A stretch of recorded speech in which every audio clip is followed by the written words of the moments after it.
do me a favor and don't shoot the messenger. I've got 4 reasons why Liverpool will not sign Florian Wirtz and 4 reasons why Liverpool will sign Florian Wirtz. And then at the end of this video, I'm going to tell you what I truly think is going to happen. So let's dive right in. 4 no's, 4 yeses. First no on the board. The price tag is too high. Florian Wirtz estimated at about 150 million euro. That's probably about 120 million British pounds sterling. And that price tag is just too high for FSG, for Liverpool. Historically, it just doesn't make sense, and it just doesn't look like it's going to happen based on the price tag alone. Now, that's not the end of the story. We've got 3 more of the no's and 4 yeses. So let's look at the first yes. I think Leverkusen will have motivations to sell to Liverpool. And here's why. They will not want Florian Wirtz to sit at Bayern Munich for the next 10 years and terrorize them in the Bundesliga. They will have motivations to amplify that price point for Bayern Munich and maybe say to somebody like a Liverpool or maybe a Man City or somebody else like that, hey, if you come in and take him out of the Bundesliga, because we know what kind of a player he is, we'll give you a little bit of a deal. We'll give you a little bit of the deal. And that could spur somebody like a Michael Edwards or a Richard Hughes to say, hey, we are getting a deal on this type of a player, an absolutely generational talent. Let's go get him. And we'll spend, hey, maybe we spend 100 million pounds instead of 120 or 130 to get this guy, and we'll have instant equity on this player, right? His value will be higher than what we paid. So, maybe. LFC don't sign the big names, the big marquee names, Jude Bellingham's, the Erling Haalands, the big names every summer that everyone is talking about. Liverpool just don't do that. I can't remember the last time Liverpool did that. Was it Fernando Torres? But that was a different world. That was a different era of football transfers. Nowadays, there's social media. There's just so much and so much noise that I just don't think Liverpool historically, and even in recent years, they don't go out and sign the big names. Now, you could argue, well, Alisson Becker or Virgil van Dijk, but they weren't these big, massive household names before they came to Liverpool. They were widely regarded as really good players, but no one in their right mind back when Virgil van Dijk played for Southampton were saying, oh, Virgil van Dijk, best defender in the world. No, that title was bestowed on him when he came to Liverpool. Nobody at the time, I won't say nobody. Alisson Becker, I think, was regarded as one of the best goalkeepers in the world. And Liverpool clearly needed one, and they went out and they spent big bucks, but more on that later. But typically Liverpool are not the team to go in and throw their hat in the ring and come out with a big name player. Here's another yes. So Bundesliga success rate for Liverpool, very, very good. You look at the names like Firmino, Thiago, not really much of a success there. But you look at Konate, right? Szoboszlai, I think that's maybe yet to be seen. But they've had really good success, Matip, and then just thinking about how players transition from the Bundesliga to the Premier League, they do really well. Typically, they do really well. And I think Liverpool will look at that and say, okay, we're not signing a Chiesa type player. We're not signing a player from the Italian league, which seems like a very difficult transition to the Premier League. But that Bundesliga success rate is in Liverpool's favor to sign Florian Wirtz. All right, the third no, and it's a big one. There will be competition. So no one in their right mind will think, oh, well, Florian Wirtz to Liverpool, it's going to be uncontested. Nobody else wants him. They're going to do it under the radar. They're going to come in the shadows and sign this guy under everyone's noses, like, McAllister or even Szoboszlai or even Gravenberch, right? No, Florian Wirtz is known by every single sporting director, and everyone's got their eyes on him. Social media, legacy media, everyone's looking at Florian Wirtz, especially now.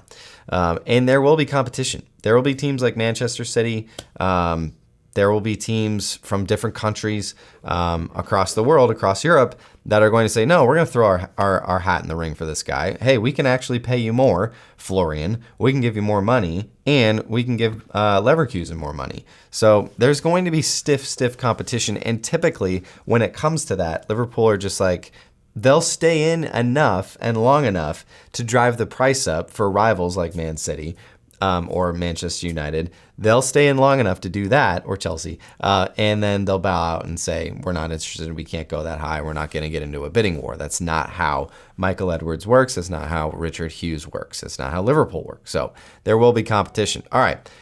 This is probably the biggest yes for Wirtz to Liverpool. It's just Florian Wirtz is incredible. I mean, generational talent, age, young, versatility, skill set, everything is perfect, because I think he would actually fit in any team in the world because he's just that good. Probably the best passer in European football and world football. I don't know who would be maybe a better passer than that. Go look at his passing stats. We've got him in a different video here on the channel, but he is just absolutely incredible. Very good with the ball. He's one of the best dribblers in world football. And he's just a little tiny tank. And he's just so good. So, yes, everything lines up in the skill department, and the versatility and the age. And those are things that Liverpool want and historically have signed for. So that's a yes. There will be cheaper alternatives. When you look at this, I don't think anyone's really saying like, oh, Liverpool absolutely need to get a new attacking midfielder. I think actually it's more like Liverpool need a striker. Maybe arguably their biggest need besides maybe a new left back. But there will be cheaper alternatives to Florian Wirtz out there. Xavi Simons, even some of Slot's old players, not necessarily old players from Feyenoord, but and maybe Arda Güler. I don't think that's going to happen. João Neves, maybe somebody from Eberechi Eze from Crystal Palace, maybe like a former Slot guy, Orkun Kokcu. There will be cheaper alternatives, and when you look at that price tag for Wirtz, it's just so. I mean, it's Alexander Isak levels, and I think we all agree that that's not going to happen either for Liverpool. So cheaper alternatives means somebody like a Richard Hughes and a Michael Edwards will say, well, we can go out and get maybe not quite as good of a player, but similar profile, and maybe arneslot can get them to that level over time for a fraction of the price. And that's actually typically how Liverpool work. Think about the McAllister move 2 summers ago. He was a great player. A lot of people loved him. He had just won the World Cup. But McAllister came in under the radar, right? Cut rate deal, £35 million. Now we know that's a steal. At the time, it was like, all right, Liverpool getting a solid midfielder. And we were all upset that Chelsea signed what we thought was the better midfielder right out from under our noses, and turns out Liverpool, very, very good business there. So, all right, my last yes here is this, a little ray of hope. Liverpool can spend big. They have spent big in the past. And when the player is right, when the need is big enough, Liverpool will, under FSG, go out and spend big, okay? Alisson Becker, Virgil van Dijk are the 2 biggest. Obviously, Darwin Núñez as well, their biggest, most expensive ever signing. Now, we know how that turned out. Darwin Núñez has not lived up to that price tag. Alisson Becker, Virgil van Dijk, 130,000% have. And those 2 signings alone have brought single-handedly, I think, trophies to Liverpool. Virgil van Dijk and Alisson Becker. So when you think about that, that could be, hey, we signed Florian Wirtz, and we're looking at a payload of trophies over the next 5 years. That could be motivation enough for FSG to say, yes, this is worth it. And by the way, maybe you tap into some German Liverpool fans and build up the Liverpool name in that country, in that part of Europe, because typically Liverpool are not this bastion of German talent like we've seen with other countries like the Dutch, or maybe even Brazil or different things like that with Firmino and Becker. So those are my 4 no's and 4 yeses. Now I'm going to give you my honest opinion now on whether or not Florian Wirtz comes to Liverpool. And guys, I am an optimist on this channel. I am also a realist. I want to give my realistic opinions. I want to keep things level-headed. With those 2 things in mind, I am saying no, Florian Wirtz is not coming to Liverpool. I think the hurdles on the no column are just too high.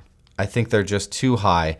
And you look at the history of Liverpool Football Club, especially under FSG over the last 15 years, and this transfer I just don't see it happening. In fact, I just give it an absolute big flat out no, 0%. I don't see a world where this happens. I'm not trying to deflate you guys. I'm trying to be realistic. I'm trying to keep our expectations real. I do think, on the flip side of that, I think Frimpong and Kirkes are coming. I really do. I think the green light is there. I think they will happen this summer. Florian Wirtz, I don't think it's happening. If it did, incredible. But it's not going to happen. Let me know what you think in the comments. As always, up the Reds.